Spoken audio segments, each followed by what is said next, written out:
Syarat poligami itu cuman dua. Pertama, adil dalam masalah nafkah zohir, masalah finansial ya. Yang kedua, adil dalam masalah pembagian malam. Jadi, kalau bapak poligami, maka memberi nafkah harus adil. Adil itu tidak harus sama. Istri pertama anak 1, istri pertama anak 7, istri kedua anak 1. Kira-kira nafkahnya wajib disamain nggak bilangannya? Enggak. Karena adil itu nggak mesti sama. Adil itu yang penting proporsional, seimbang. Ya, yang anaknya 7, nafkahnya 7 juta. Yang anaknya 1, nafkahnya 1 juta. Adil nggak, Pak? Adil. Ya. Pertama, yang namanya hukum poligami itu hanya sekedar boleh, bukan sunnah, Pak, tapi boleh. Disebut sunnah Rasul, betul, tapi yang dimaksud sunnah Rasul itu adalah sunnah Rasul dalam ilmu hadis. Sunnah Rasul perlu dicari hukumnya. Apa hukumnya? Hukum sunnah Rasul dalam konteks poligami adalah mubah. Jadi hukum poligami itu boleh, bukan sunnah ya.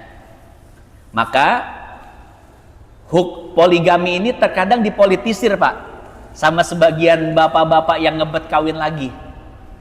Bapak-bapak yang ngebet kawin lagi biasanya menggunakan dalil poligami sebagai sunnah. Itu kan sunnah Rasul katanya. Wah.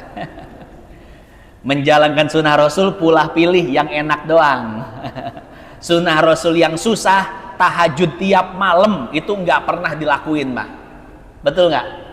Sunnah Rasul tahajud tiap malam nggak pernah dilakuin. Tapi sunnah Rasul kawin lagi pengen banget itu ngebet. Pertama saya pesan sama bapak, kalau bapak pengen poligami, poligami aja. Tidak usah bawa-bawa atas nama sunnah Rasul. Kenapa khawatir? Kalau poligami bapak gagal, nanti yang jelek sunnah Rasul. Nanti yang jelek agama Islam. Karena banyak kaum muslimin yang menjelek-jelekan Islam tanpa dia sadar.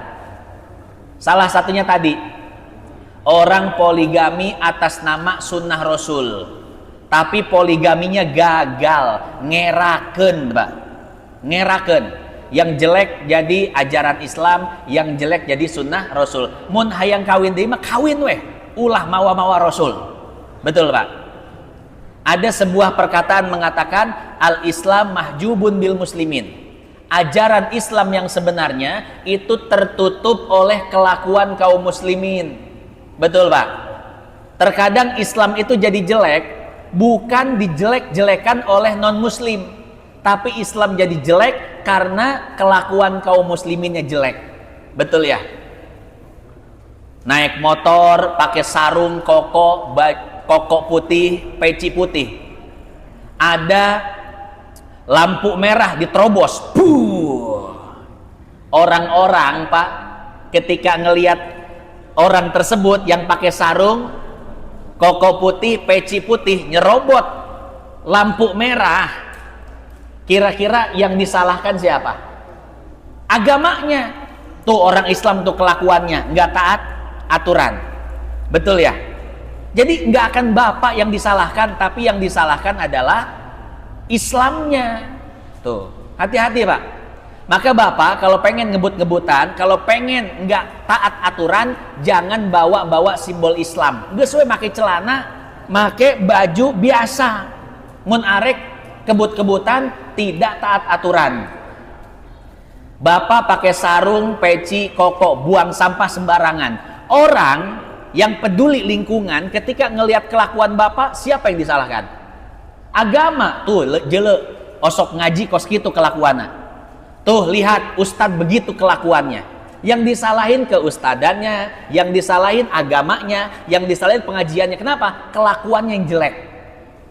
Maka betul, Islam ini tertutupi, terhalangi oleh kelakuan-kelakuan orang Islamnya. Yang ngebuat Islam jelek itu Pak, hati-hati, bukan siapa-siapa, tapi orang Islam sendiri. Termasuk dalam masalah poligami. Nah, lalu bagaimana syarat poligami? Syarat poligami sebetulnya Pak, itu gampang-gampang susah. Ya, syarat poligami itu cuman 2. Pertama, adil dalam masalah nafkah zohir, masalah finansial ya. Yang kedua, adil dalam masalah pembagian malam. Jadi, kalau bapak poligami, maka memberi nafkah harus adil. Adil itu tidak harus sama. Istri pertama anak 1, istri pertama anak 7, istri kedua anak 1. Kira-kira nafkahnya wajib disamain nggak bilangannya? Enggak. Karena adil itu nggak mesti sama. Adil itu yang penting proporsional, seimbang.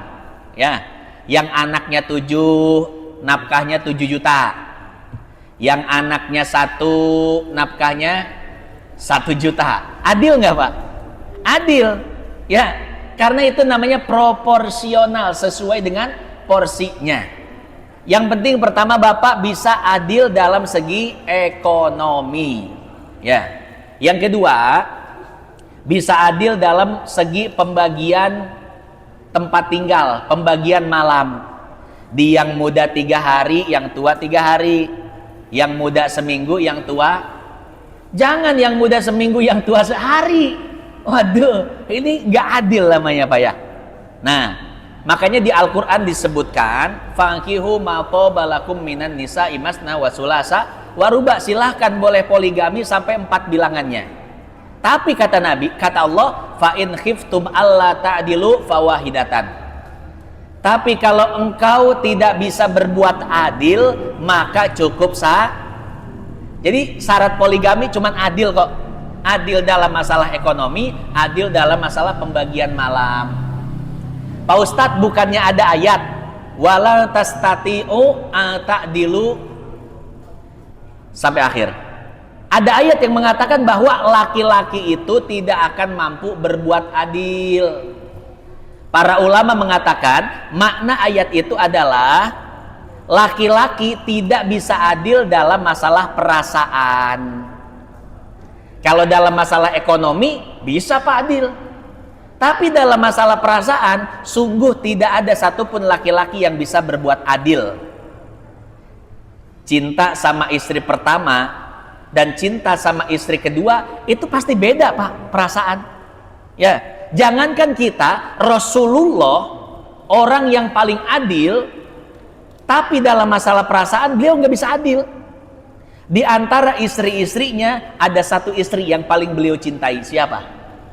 Sayyidah Aisyah. Itulah istri yang paling beliau cintai melebihi istri-istri yang lainnya. Jadi yang namanya masalah perasaan itu tidak harus adil, ya.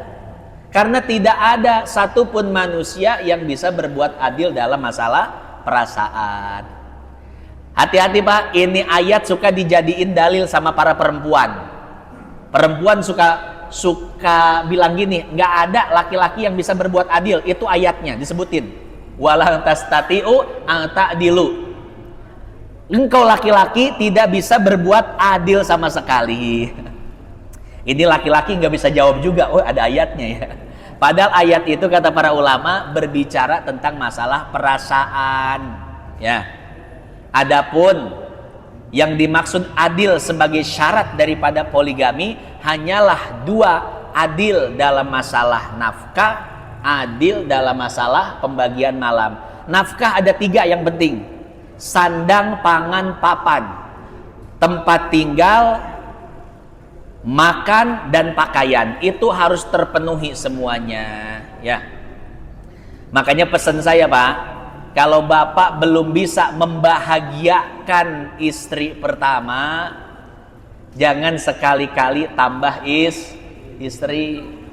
Kalau istri pertama udah dikasih rumah, mobil udah ada, nafkah cukup, mau kemana-mana tinggal berangkat. Kemudian dalam masalah ranjang istri juga udah nyerah. Pak, dalam masalah ranjang istri udah nyerah. Waduh Pak, saya nggak sanggup dah kalau begini caranya. Silahkan, poligami aman Pak, ya. Nah cuman kalau tidak seperti itu ya siap-siap. Rumah tangga bukan membuat sakinah mawadah warohmah, tapi malah membuat bingung 7 keliling. Ya. Jadi pesan saya begini, kalau kita belum mampu untuk poligami, maka tanamkan sifat qanaah di dalam hati kita. Hajenlah pamajikan modelan kos kieu ge sabar weh. Ulah sok kabita kanu lain. Ya. Kabita mah kabita tapi sabar weh. Ulah amun nyieun pipasyaeun. Amun nyieun pidorakaeun ulah sabar qanaah, ya.